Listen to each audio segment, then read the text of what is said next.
লিল্লাহি আকবার। মাশাআল্লাহ।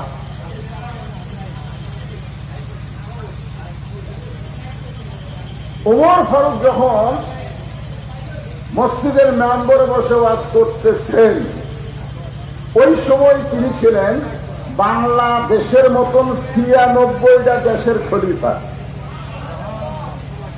খালি টুপিওয়ালা, জুব্বাওয়ালা, দাড়িওয়ালা মৌলবি বক্তা না, উনি হলেন আমাদের বাংলাদেশের মতন ৯৬টা দেশের রাষ্ট্রনায়ক, প্রধানমন্ত্রী কন, যাকে আরবিতে আমরা বলি খলিফা। ধরে বলেন কি? আমি কি?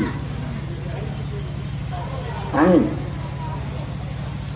একটা গ্রামের লোকে আমার মানে না, খলিফা তো দূরের কথা।